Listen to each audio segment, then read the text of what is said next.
मेरे गांव में शादी से पहले हर लड़के को गांव वालों के सामने घोड़े के साथ ऐसा क्यों करना पड़ता था। हमारे गांव में एक अजीब परंपरा थी जिसकी वजह से मुझे शादी के नाम से ही डर लगने लगता था। कहने को तो मैं गांव वाली थी और अक्सर गांव वाले बहुत हिम्मत वाले होते हैं, लेकिन मैं बहुत ही कमजोर दिल की लड़की थी। परंपरा नाम से इतना डर लगता था कि मैं शादी नहीं करना चाहती थी और मेरी उम्र 23 साल हो चुकी थी। हमारे गांव में लड़कियों की शादियां 18 साल की उम्र में कर दी जाती है, लेकिन मैंने अपने घर वालों को साफ साफ मना कर दिया था कि मुझे शादी ही नहीं करनी। मेरे माँ बाप ने ज़बरदस्ती मेरा रिश्ता करवाना चाहा, मगर मैं हमेशा घर से निकल जाती थी। मेरे घर वाले जानना चाहते थे कि मुझे शादी से क्या दिक्कत है, लेकिन मुझे भी यह बताते हुए शर्म आती थी कि मैं घोड़े के साथ रस्म वाली परंपरा से डरती हूँ और गांव वालों के सामने अपना तमाशा नहीं बनवाना चाहती हूँ। हमारे गांव के मुखिया की तरफ से इस परंपरा को अंजाम दिया जाता था। गांव के मुखिया का कहना था कि रस्म के बिना कोई लड़की की शादी नहीं हो सकती। शादी से एक हफ्ते पहले सारे गांव वालों को जमा करके दुल्हन से यह रस्म पूरा करवाया जाता था। मुझे आज भी वह दिन अच्छी तरह से याद है जब हमारे गांव की एक लड़की अंजलि की शादी थी। मैं जिद करके पापा के साथ उस रस्म को देखने के लिए भरे मैदान में चली गई थी। अंजलि दुल्हन बनी हुई अपने पापा के साथ गांव के मैदान तक आई थी। यह सब देखने के लिए सिर्फ गांव के मर्द ही इकट्ठा होते थे, लेकिन मेरे रोने की वजह से पापा मुझे अपने साथ ले गए थे। वैसे भी मैं छोटी थी, इसलिए किसी ने मना नहीं किया। दुल्हन बनी अंजलि को घोड़े के पास ले जाया गया और रस्म को शुरू किया गया। अंजलि की चीखें आसमान से बातें करने लगी। उसकी ओढ़नी एक तरफ गिर गई। वह पूरी तरह बेहाल हो गई थी, लेकिन ना ही लोगों को तरस आया और ना ही घोड़े को। घोड़ा तो शायद अंजलि को चाहने वाला था, वह सिर्फ देखते ही दीवाना हो गया था। अंजलि का बेहाल रूप देखकर मेरी सांसें रुक गई थी, लेकिन सब लोग ऐसे लग रहे थे जैसे कुछ हुआ ही ना हो। मुखिया साहब भी वही मौजूद थे और इस सारे करतूत का हिस्सा थे। यह सब उन्हीं के आदेशों पर तो होता था। मुखिया का कहना था कि इस तरह गांव की लड़कियां मर्दों से प्यार करना, उनकी इज्जत करना सीख जाती हैं, लेकिन यह बात मेरी समझ से परे थी। घोड़ा और इंसान का आपस में क्या ताल्लुक। लेकिन यह भी तो मुझे उस वक्त मालूम हुआ जब मैं खुद उस घोड़े को देखने गई थी और हिस्सा बनी। वह पूरा दिन अंजलि को घोड़े के साथ ही गुजारना था। घोड़ा खुद ही अंजलि को देखकर गांव की जंगल की तरफ निकल गया था। सबको अच्छी तरह मालूम था कि अब घोड़ा अंजलि को लेकर शाम में ही वापस आएगा। लड़कियों की बहुत ही बुरी हालत हो जाती थी। उनके शरीर पर जख्म तक होती थी और कुछ के कपड़े भी फट चुके होते थे, लेकिन किसी को बिल्कुल भी तरस ना आता था और सबको लगता था कि यह रस्म बहुत जरूरी है। घोड़ा अंजलि को ले गया। लोग भी अपने कामों पर वापस लौट गए, लेकिन मेरे दिलो दिमाग पर अंजलि की हालत और उसकी चीखें घूमने लग गई थी। मुझे समझ नहीं आया कि अंजलि किस तरह सारा दिन घोड़े की मनमानी बर्दाश्त करेगी। बस उसी दिन मैंने निर्णय कर लिया था कि मैं शादी नहीं करूंगी, क्योंकि मैं खुद को घोड़े के हवाले नहीं कर सकती थी। लेकिन वह कहते हैं ना कि कभी कभी इंसान जो नहीं चाहता उसकी किस्मत में वही लिखा होता है। शायद शादी मेरी किस्मत का हिस्सा था, क्योंकि मेरी जिंदगी में आदित्य आ गया था। पिछले कुछ महीनों से मेरे पापा बीमार थे। मेरे दो भाई थे और दोनों ही शहर में काम करते थे, इसलिए हमारे गांव की जमीनों पर पापा ही काम करते थे। पापा की बीमारी को देखते हुए मैंने फैसला किया कि मैं पापा की जगह खुद अपनी जमीनों पर काम करूंगी। पापा कहने लगे, रोशनी तेरे बस की बात नहीं है बेटा। लेकिन मैं शुरू से ही जिद्दी और ज्यादा बोलती थी और इसी वजह से तो अब तक पापा मेरी शादी नहीं करवा पाए थे। मैंने पापा को बिस्तर पर लेटा दिया और खुद तैयार होकर खेतों की तरफ चल पड़ी। मैं लंबी चौड़ी और खूबसूरत लड़की थी, बचपन से ही खेतों में खेलती आई थी। मेरे लिए यह काम मुश्किल नहीं था। मैंने यहीं से फैसले को बदलना शुरू कर दिया। गांव की दूसरी लड़कियों की तरह मैं भी हमेशा घूंघट में ही लगाए रखती थी, इसलिए गांव के मर्द हम लड़कियों को बुरी तरह से नहीं देखते थे। लेकिन खेतों में काम करने के लिए मुझे अपने घूंघट को हटाना पड़ा और तब आदित्य की नज़र मुझ पर पड़ गई। आदित्य जमीनों के हिसाब किताब का काम करता था। कहने को तो यह जमीन हमारी थी, लेकिन मुखिया का ही आदेश चलता था और हमारी कमाई का एक हिस्सा भी मुखिया के पास ही जाता था। मुझे देखकर वह पलके झुकाना भूल गया और हैरानी से पूछने लगा, तू कौन है? मैंने बता दिया कि मैं रोशनी हूँ। बाबा दिनेश की बेटी। वो गौर से मुझे देखने लगा और कहने लगा, तू तो उम्र में बड़ी मालूम होती है, तेरी अभी तक शादी नहीं हुई क्या? मेरा इनकार सुनकर वो नरमी से कहने लगा, अगर मुखिया को पता चल गया कि तूने शादी नहीं की तो बहुत बुरा होगा, क्योंकि हमारे गांव में लड़कियों की शादियां कम उम्र में ही कर दी जाती हैं और यह मुखिया का आदेश है। मैं खामोश हो गई, क्योंकि मुझे यह बात अच्छी तरह मालूम थी कि मेरे पापा ने यह बात मुखिया से छुपा रखी है कि मेरी अभी तक शादी नहीं हुई और मैं 23 साल की हो चुकी हूँ। आदित्य की आंखें मुझ पर जमी हुई थी और ना जाने उसकी नज़रों में ऐसा क्या था कि मैं शर्मा कर दोबारा से अपने चेहरे पर घूंघट डाल बैठी थी। वो कुछ देर हिसाब किताब करता रहा और साथ ही उसकी नज़रें मुझ पर ही जमी हुई थी। यह कहकर वापस लौट गया कि वह कल फिर मुझसे मिलने के लिए आएगा। उसकी यह बात मुझे समझ नहीं आई कि वह मुझसे दोबारा मिलने क्यों आएगा, जबकि मैं उसे हमारी ज़मीन पर उगे हुए अनाज की सभी जानकारी लिखवा चुकी थी। सारा दिन खेतों में काम करने के बाद जब मैं शाम को घर लौटी तो मैंने खुशी खुशी पापा को बताया कि मैं भी आराम से खेतों में काम कर सकती हूँ। पापा कहने लगे कि यह तेरा काम नहीं है पुत्र, मैं मरने से पहले तेरी शादी करके तुझे विदा करना चाहता हूँ, लेकिन तू है जो अब तक मेरी दहलीज पर जमी बैठी है। शादी का बात सुनते ही मेरे दिमाग में खुद ब खुद आदित्य का चेहरा चला आया था। यह अपने आप हुआ था और मैं हैरान थी, क्योंकि मैंने आज पहली बार देखा है कि शादी के नाम पर किसी का चेहरा मेरे दिलो दिमाग में उभरा है। इसके बाद मैं माँ के साथ घर के कामों में बिजी हो गई और अगले दिन फिर खेतों में निकल पड़ी, क्योंकि जब तक पापा की तबीयत खराब था मुझे ही पापा का जगह संभालना था। आदित्य खेतों में चला आया। उस वक्त जगह बिल्कुल सुनसान होता था। वह मेरे ही साथ चारपाई पर बैठ गया और अपने हाथ में पकड़ी कापी और कलम को एक तरफ रख दिया। मुझे भी समझ नहीं आया था कि वह 12 बजे ही क्यों आया है। मुझे देखते हुए बहुत आराम से कहने लगा कि तू किसी को पसंद करती है जो अभी तक शादी नहीं की। मैंने झिझकते हुए बताया कि मेरी शादी ना करने की वजह वह खास घोड़ा है जिसके साथ शादी से पहले दुल्हन की रस्म करनी पड़ती है। मेरी बात सुनकर वह हैरान रह गया। कहने लगा कि उसमें ऐसी कौन सी बड़ी बात है, आज तक गांव की सारी लड़कियों उस रस्म को पूरा करने के बाद ही दुल्हन बनी हैं, तो फिर तुझे क्या परेशानी है? मैंने हैरानी आदित्य को देखा और पूछा कि क्या आपको यह सब अजीब नहीं लगता?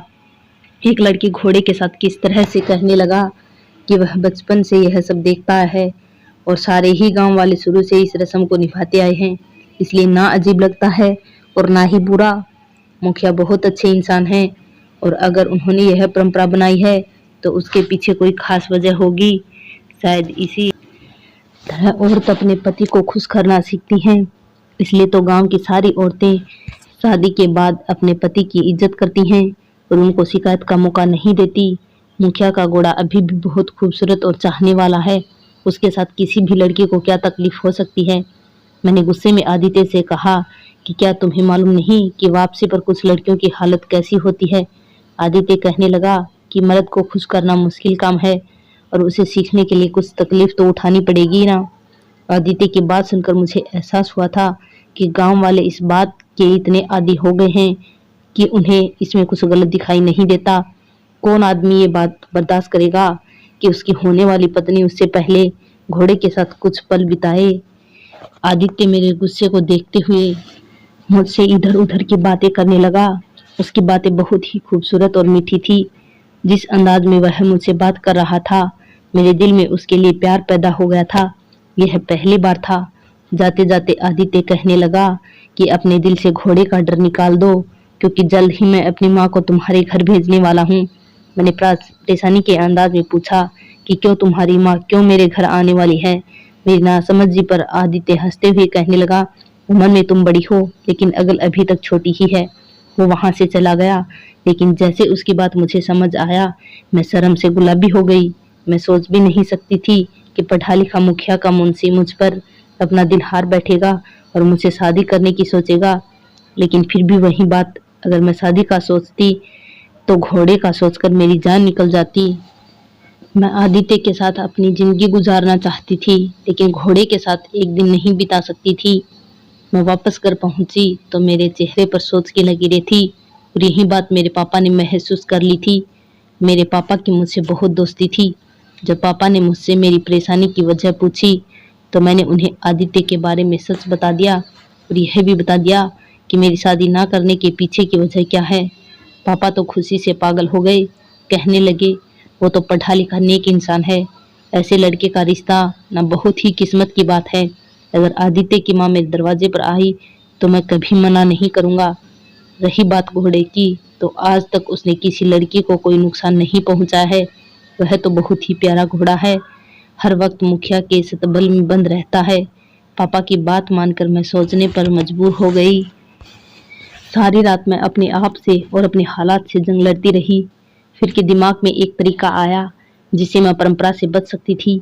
अगली दोपहर आदित्य मुझसे मिलने के लिए मेरे पास चला आया और कहने लगा, आज शाम में माँ तेरे घर आएगी। मैंने डरते डरते आदित्य से पूछा कि क्या ऐसा नहीं हो सकता कि शादी गांव में की ही ना जाए। मेरे दोनों भाई शहर में रहते हैं और आप भी तो काम के लिए शहर में आते जाते हैं। मैं अपने भाइयों के पास चली जाती हूँ, आप भी वहीं आकर मुझसे शादी कर लीजिएगा। आदित्य मेरा चेहरा देखते हुए कहने लगा, लगता नहीं है कि तुम गांव वाली लड़की हो, क्योंकि गांव की लड़कियां तो बहुत बहादुर होती हैं। मैं तुमसे बहुत प्यार करता हूँ, इसलिए तुम्हारी बात मानने के लिए तैयार हूँ। मेरी माँ तुम्हारे घर रिश्ता लेकर आए तो फिर अगले हफ्ते में तुम शहर चली जाना, मैं भी अपनी माँ को लेकर वहां आ जाऊंगा। आदित्य की बात सुनकर मैं खुशी से दीवानी हो गई। बहुत आसानी से मेरी बात मान गया था, लेकिन किस्मत में शायद कुछ और ही लिखा था। मुझे इस रस्म से गुजरना ही था। जब मेरा और आदित्य का रिश्ता तय हो गया तो मैंने अपना सामान बांध लिया। मेरे पापा मुझे गाड़ी में बिठाने के लिए गांव के बाहर जाने वाले रास्ते पर चल पड़े। मुझे बहुत सारी बातें बताने लगे कि मेरे दोनों भाई मुझे बस अड्डे से ले लेंगे। ऊंचे नीचे रास्ते पर चलते हुए हम गांव से बाहर बने बस अड्डे पर पहुंचने ही वाले थे कि तभी धूल उड़ाती हुई एक बड़ी सी गाड़ी हमारे पास आकर रुकी। पापा ने तुरंत मुझे घूंघट सही करने का आदेश दिया, क्योंकि यह मुखिया की गाड़ी थी। आज तक कभी मेरा उनसे आमना सामना नहीं हुआ था। मुझे बहुत ज़्यादा डर लग रहा था। वह बाहर निकल आए। पापा ने मुखिया को नमस्कार किया। मैंने भी उन्हें नमस्कार किया। मुखिया ने पूछा, वह कौन है? तो गांव से बाहर जाने वाले रास्ते की तरफ क्यों जा रहा है? पापा ने डरते डरते बताया कि यह मेरी बिटिया है और मैं इसे अपने बेटों के पास शहर भेज रहा हूँ। मुखिया कहने लगे कि मुझे तो यही मालूम था कि तेरे दो बेटे हैं, इसके बारे में तो मुझे भी नहीं मालूम था। इतने में मुखिया के एक नौकर ने उनके करीब आकर कुछ बात कही, जिसे सुनकर वह गुस्से से कहने लगे कि तेरी बेटी 23 साल की हो गई, तूने अभी तक इसे विदा नहीं किया और अब इसकी शादी के लिए इसे बाहर भेज रहा है। हमारे गांव की लड़कियां कब से गांव से भागकर शादी करने लगी हैं। उनके नौकर ने शायद मेरे बारे में सब कुछ बता दिया था। पापा हकलाते हुए कहने लगे कि ऐसी बात नहीं है जी, उनकी शादी तो आपके मुंशी आदित्य से ही हो रही है, लेकिन इसके भाइयों की इच्छा है कि वह इसे धूमधाम से विदा करें, इसलिए शहर में थोड़ी बड़ी शादी करेंगे। मुखिया कहने लगे, वापस अपने घर की तरफ लौट जाओ। गांव की रस्म अदा करने के बाद उसे शहर भेज देना। जितनी चाहे बड़ी शादी कर लें, लेकिन हमारे गांव की लड़की की शादी परंपरा के रस्म के बिना नहीं होगी। अगर तू नहीं माना तो हम तुझे बागी मानेंगे और तेरा गांव में जीना मुश्किल हो जाएगा। मुखिया के लोगों ने मेरी जान निकाल दी थी। जिस रास्ते से बचकर भागना चाहती थी उसमें ही मैं कर रह गई थी। अब तो यह मुमकिन ही नहीं था कि मैं किसी भी तरह इस रस्म से बच जाती, क्योंकि अब तो मुखिया को मेरी उम्र का भी पता चल गया था। पापा ने हाथ जोड़कर उनसे माफी मांगी और मेरा हाथ पकड़कर मुझे वापस ले आए। पापा का रूह कांप रहा था। उन्हें डर था कि कहीं मुखिया कोई फैसला ना सुना दे। मैंने पापा से कहा कि मेरी वजह से आप परेशान ना हो, मैं रस्म के लिए तैयार हूँ। अपने पापा की आंखों में आंसू नहीं देख सकती थी, इसलिए मैंने फैसला कर लिया कि मैं खुद को घोड़े के हवाले कर दूंगी। 2 दिन बाद मुझे रस्म के लिए मैदान में जाना था और उससे एक दिन पहले आदित्य मुझसे मिलने के लिए आया था। वह सर झुकाए हुए कहने लगा कि मुखिया बहुत गुस्से में है कि मैं उनका नौकर होते हुए उनसे हमारी रिश्ते की बात क्यों छुपाई। कहने लगा, तुम बेफिक्र रहो और रस्म निभाओ, मैं तुम्हें यकीन दिलाता हूँ कि तुम्हें कुछ नहीं होगा। आदित्य वापस लौट गया था और मैंने सारी रात जाकर बिताई थी। अगली सुबह 10 बजे उनके मुताबिक दुल्हन बनकर मुझे मैदान में ले गए। जब मैंने पहली बार अंजलि को घोड़े का शिकार होते देखा तो वो मेरे दिमाग पर जमी हुई थी। ये वही जगह थी। मुखिया एक नौकर मेरी तरह आया और मुझे घोड़े की तरफ बढ़ने को कहा। गांव के सारे मर्दों की नजरें मुझ पर जमी हुई थी। मेरा घूंघट हमेशा की तरह निकला हुआ था, लेकिन उसकी आड़ से भी मुझे मुखिया के पीछे खड़ा आदित्य वहां से नजर आ रहा था। जैसे ही मैं घोड़े के करीब पहुंची तो अचानक ही अपनी जुबान से मुझे चाटने लगा। मुझे इस तरह डर का एहसास हुआ कि मेरे हाथ पांव कांपने लगे। अपनी गर्दन को मेरे सर पे रगड़ रहा था, जैसे प्यार का इजहार कर रहा हो। अंजलि ने तो चिल्ला चिल्ला कर सारा मैदान सर पर उठा लिया था, लेकिन मैं ऐसा कुछ भी करके अपने बीमार पिता को परेशान नहीं करना चाहती थी, इसलिए शांति से घोड़े की हरकतों को बर्दाश्त करती रही। थोड़ी देर में मुखिया के नौकर ने मुझे जबरदस्ती घोड़े के ऊपर बिठा दिया और उसके बाद घोड़ा मुझे खुद ही लेकर गांव की दूसरी तरफ जंगल की तरफ भागने लगा। मेरी ओढ़नी भी गिर गई थी और मेरा सांस पूरी तरह फूल रहा था। घोड़े की रफ्तार अच्छी थी, उसके ऊपर मेरे लिए बैठे रहना बहुत मुश्किल हो रहा था। जैसा घोड़ा जंगल के अंदर पहुंचा, मुझे डर लगने लगा, क्योंकि कोई गांव वाला उस तरफ नहीं आता था। मैंने सुन रखा था कि जंगल में बहुत ही खूंखार जानवर होते हैं और इसलिए किसी को भी उस तरह आने की इजाजत नहीं है। घोड़ा रुकने का नाम ही नहीं ले रहा था। वह तो ऐसे भाग रहा था जैसे रोज ही आता हो। उसे रास्तों का भी अंदाजा था। बहुत देर बाद जब घोड़ा रुका तो मैं ये देखकर हैरान रह गई कि जंगल के बीचों बीच एक आलीशान घर बना हुआ था, जिसके आगे घोड़ा खुद ही रुक गया था। मेरी हालत काफी खराब हो चुकी थी। मैं गिरते पड़ते घोड़े से उतर गई। मुझे समझ नहीं आ रहा था कि मैं क्या करूं। घोड़ा भी मुझसे प्यार का इजहार कर रहा था। 5 मिनट भी नहीं बीते थे कि दूसरे रास्ते से एक बड़ी सी गाड़ी आकर मेरे पास रुकी। उसमें से उतरे मुखिया को देखकर मैं हैरान थी कि वो यहाँ क्या कर रहे हैं। मुखिया मुस्कुराते हुए मेरे पास आया और मुझे देखने लगा। उनकी नज़र मुझे अपने वजूद के आर पार होती महसूस हो रही थी। मुझे बहुत ही ज़्यादा शर्म आ रही थी, क्योंकि मेरी ओढ़नी ना जाने रास्ते में कहाँ गिर गई थी और मैं ऐसे ही उनके आगे खड़ी थी। मेरा हुलिया घोड़े की रफ्तार की वजह से खराब हो चुका था। मुखिया मेरे करीब आए और अपने हाथों से मेरे बालों को चेहरे पर से हटाते हुए कहने लगे, खूबसूरत तो तू है, लेकिन तूने उम्र निकाल दी। कम उम्र में अगर तू मेरे पास आती तो मुझे ज़्यादा खुशी होती। मुखिया की बात सुनकर मेरे सर पर आसमान गिर पड़ा। सोच भी नहीं सकती थी जो कुछ वह कह रहे थे। मेरा हाथ पकड़ मुझे खींचते हुए अंदर ले जाने लगे। मैं खुद को छुड़वाने लगी, लेकिन मेरी ताकत मुखिया से कम थी। वह घर से बाहर ही मेरे साथ जोर जबरदस्ती करने लगे। मैं किसी भी तरह मुखिया के गंदे इरादों का शिकार नहीं बनना चाहती थी। उनकी गाड़ी में बैठे नौकर भी तमाशा देख रहे थे। अचानक ही घोड़े ने बड़े सही वक्त पर हमला कर दिया और उसके सीने पर अपनी लातें बरसाने लगा। मुखिया के नौकर की गाड़ी से उतरकर भागने लगे। घोड़े के गुस्सों ने कुछ मिनटों में मुखिया का किस्सा खत्म कर दिया। वह वहीं दम तोड़ दिए। उनके नौकर हक्का बक्का रह गए। घोड़ी का गुस्सा खत्म हुआ तो एक बार फिर मेरे पास आया और मुझे अपनी जबान से चाटने लगा। लेकिन ऐसा क्या हुआ था जो घोड़ा अपने मालिक को ही मार दिया।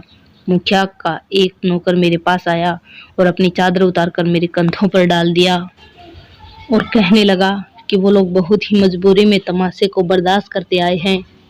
वह दोनों नौकर अच्छी तरह जानते थे कि इस रस्म की आड़ में उनके मुखिया किस तरह गांव की लड़कियों को अपना निशाना बनाते आए हैं और शाम को उसी तरह डरा धमकाकर उन लड़कियों को वापस भेज देते हैं कि वह लड़कियां कभी मुखिया के खिलाफ मुंह भी ना खोल पाती थी। घोड़ा मुखिया का वफादार घोड़ा था, जो उनके कहने पर ही लड़कियों को यहाँ तक लाया करता था। लेकिन मेरी बारी में न जाने उसने अपने मालिक से नहीं बल्कि मुझसे वफादारी निभाई थी, और मेरी शादी के पहले ही यह राज भी खुलकर मेरे सामने आ गया था। उन दोनों ने मुझे शाम तक वहीं रोक कर रखा और अपने मालिक को जंगल में ही जला दिया और शाम के वक्त मुझे वापस घोड़े से सवार कर गांव भेज दिया, ताकि गांव वालों को शक ना हो। मुझे बिल्कुल सही देखकर मेरे पापा बहुत खुश हुए। अगले ही दिन सारे गांव में ये बात फैल गया कि मुखिया जंगल में गए थे और फिर लौटकर वापस नहीं आए। यह खबर सुनकर सारा ही गांव समझ चुका था कि अब वह नहीं रहे, लेकिन मेरे दिल में तो ठंड का एहसास उतर गया था। मुखिया के दोनों मुजलिमों ने मुझसे वादा किया था कि यह बात कभी किसी के आगे ना बताना कि सच्चाई क्या थी, नहीं तो गांव की सारी लड़कियों के घर उजड़ जाएंगे, क्योंकि वह सब शादी से पहले मुखिया के शिकार का निशाना बन चुकी थी। अगले हफ्ते मेरी और आदित्य की शादी हो गई। और शादी की रात आदित्य ने मुझसे पूछा कि तुम घोड़े ने कोई तकलीफ तो नहीं पहुंचाई ना। मैंने तुरंत कहा नहीं, उसने तो मुझसे बहुत अच्छा व्यवहार किया। आदित्य ने कहा, दरअसल वह घोड़ा उसका था जो बहुत खूबसूरत था, इसलिए मुखिया ने उसको आदित्य से ले लिया था। लेकिन वह घोड़ा शुरू से ही आदित्य का वफादार था और एक रात पहले आदित्य ने घोड़े को यह बात अच्छी तरह समझा दिया था कि वह मुझे बिल्कुल भी परेशान ना करे, बल्कि मेरा ख्याल रखे। घोड़ा बहुत वफादार जानवर है, वह अपने मालिक की हर बात को अच्छी तरह समझता है। मैं भी अपने घोड़े को जो बात समझा देता हूँ वह फौरन ही समझ लेता है, इसलिए मुझे यकीन था कि वह तुम्हें एक खरोच भी नहीं आने देता। धन्यवाद दोस्तों। वीडियो पसंद आई हो तो वीडियो को लाइक करें, चैनल को सब्सक्राइब करें।